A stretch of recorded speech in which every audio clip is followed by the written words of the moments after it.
I was very excited, of course. Yeah, it was the biggest gig in town, you know, and by town I mean the world, you know. So the fact that they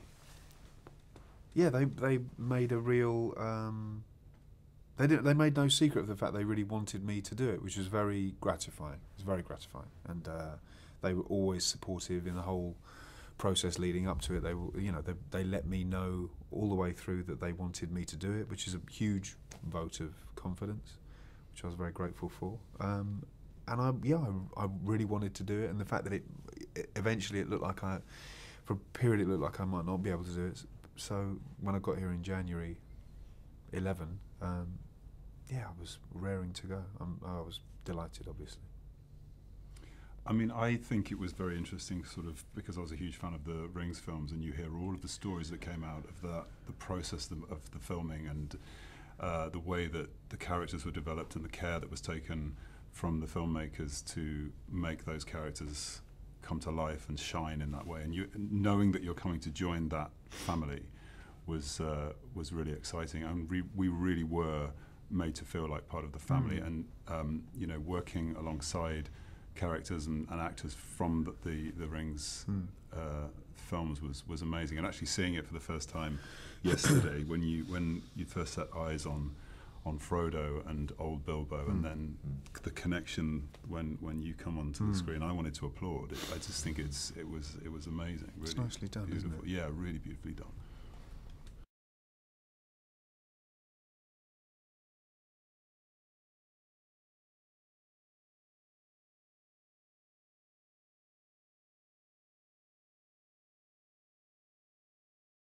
Well, it was a bit of a shock for me, actually, strangely, because I was only expecting to come back to reprise the role of Gollum, and I thought I was going to be back in New Zealand for about 2 weeks. And then about 4 weeks before shooting started, Peter emailed me and said, would I like to come down and direct the second unit? So it suddenly became 1.5 years' work. So it was an extraordinary and very unexpected journey for me. You know, it was wonderful to come back and see the incredible crew that had all worked on Lord of the Rings, and you know, they're all a little bit older and have got children hanging off them, but mostly people who are, you know, the same. But actually, crucially, it was working, you know, coming to work with a new cast, a really fantastic cast, and very much wanting to work with Martin for a long time, and to get the chance to play that scene, that seminal scene out, you know, with you was brilliant. So it was great.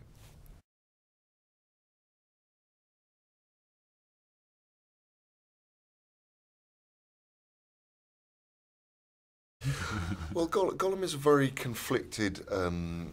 He's become totally possessed and racked by the power of this ring, and he has a weak personality, but he's not necessarily an evil person. And he was a hobbit. He's an ex-hobbit.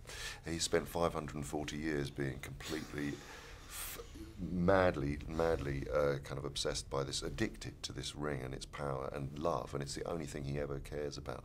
And I had to kind of forget everything that happens ahead of him in Lord of the Rings. So, but he has a schizophrenic personality, and there's a very dominant side, a very visceral dominant side, and a slightly naive, innocent side. But that's very kind of fluid and changes. And we actually get to see in this film, you get to see probably the most significant thing that ever happens to him, which is the loss of the thing that he loves the most. Bilbo is a kind of reluctant adventurer, I suppose. We join him at the start of the film. He's a person who knows exactly where his life is headed, and he's very happy with it. And he has this intercession of the dwarves and Gandalf, who say, "Come on this adventure," which he's very reticent about, but that eventually he does go on and learns everything that he could possibly learn and more, and have more danger. You know, as a man, he would never have had a fight with anyone in his life, and there he is. He's having to kill and avoid being killed, and you know, it's a really it's the biggest possible journey for him to go on, and as has been noted by everyone, based on Tolkien's experience of World War One. You know. Where ordinary, normal, very young men went on the most horrendous trip that it's possible to make, and it coloured him very obviously, as it would anyone in war. And you see a bit of that in Gollum. You know, he's kind of going to fight the good or bad fight in the case of the World War One, but he's going to fight for something greater or other than himself, and that means that he might inevitably face death and face killing. You know, which are the two not very nice things to face. So he grows and he matures pretty quickly on the journey. He's thrust totally out of his comfort zone, where all he's cared about is his brocade and his sausages, to something else where it's life and death pretty much every day of his adventure. So it's a huge arc for him, as we actors like to say.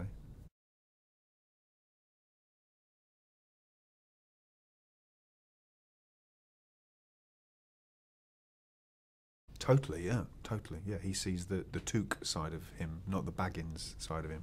The Took side of him, or the more adventurous wing of his family. And there is that in Bilbo that's been laying dormant, but Gandalf remembers him as a small boy whose eyes widened in awe at stories and adventures, and he knew that there was still something in Bilbo that had that, but it had just become very...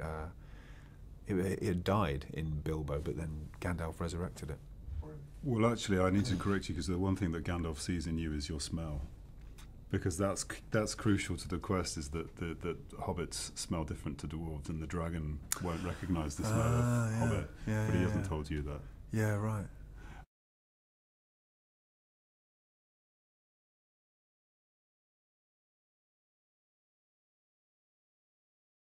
Yeah, so Thorin, he's just all about the quest. And he's kind of in a now or never situation. He's his people have lost their homeland from Smaug desecrating the mountain and Dale, and his grandfather and his father have attempted to go back and right that wrong, and they've both his grandfather's lost his life and his father has disappeared. So he's in a position where if he doesn't do it today, then it will never happen, and the line of Durin will die.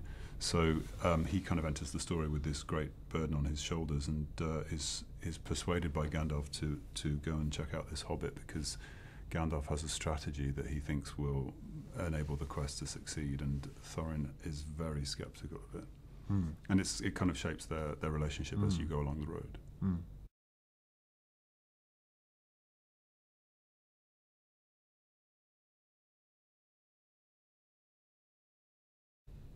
Immensely. We still are. That's lovely. It's really, it's because it's a huge job. It's a huge undertaking, and the duration of time is, it's longer than most jobs you will ever do. So you have to. I mean, if you weren't enjoying it, it would be hell. Because you're doing it for 18 months. But it was a joy. It was really, really lovely. You're playing some of the most beloved characters in English literature and now world literature. So it's very, very lucky for us. Yeah.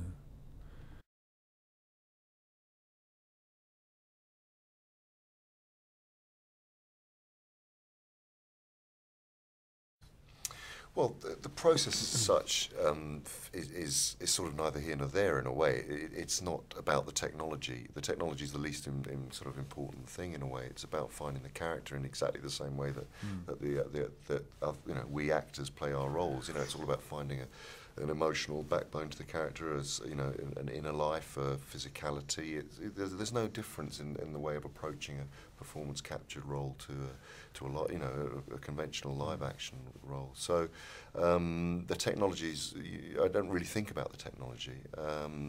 What it has done is become more transparent, in fact, because now we don't have to go back and repeat it on a performance capture stage at a later date, which is what we had to do on Lord of the Rings. We're able to just shoot the scenes once, and it's exactly what happens, and what Martin gives to me, I receive, and what I give to Martin, he receives, and therefore they're very much more connected.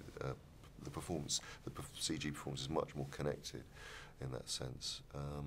But I mean, certainly in terms of the technology, working as a director, working as a second unit director, that was a huge journey for me. Massive, big challenges, and shooting at 48 frames a second, and with stereo, things I'd never done before. So it was very, very exciting.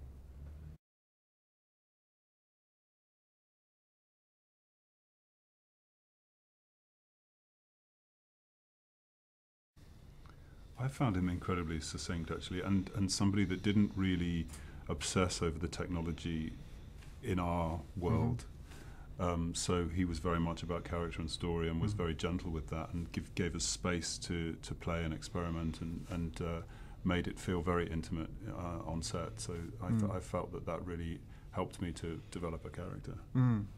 Yeah, he's interested in possibilities, and he's interested in choice, and he wants it, you know, because he wants to have fun the same way we do, and he wants to be surprised and excited in the same way that we want that. So he encourages it, and sort of creates an environment where you do feel you can play, which is nice.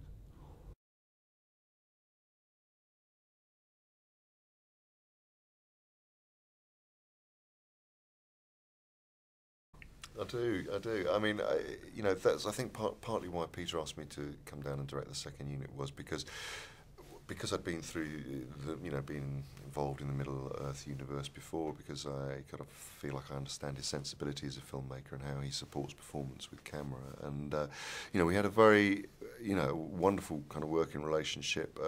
We were very honest with each other, and he would watch everything that was going on the second unit and give notes. And in the same way that he would encourage the actors to give choice in performance, and was asking me to do that.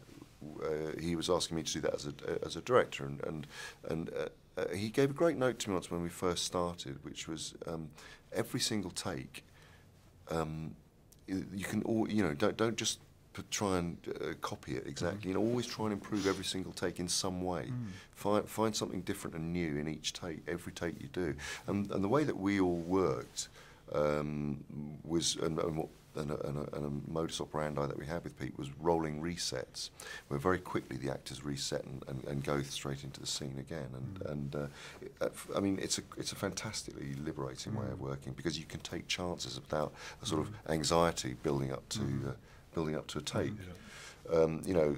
Because there's a whole rigmarole of the clapperboard and all of that, and it can be very tense making. But actually, rolling resets is a very relaxing way of actually getting back into a scene. It gives the floor to the actors, and it keeps the floor with the actors, which is, I've never done that before. But it was really great.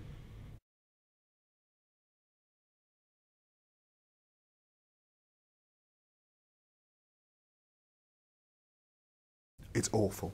No, it's lovely. That's what I meant to say. Yeah, it's a fantastic place. These films could only have been made in this country.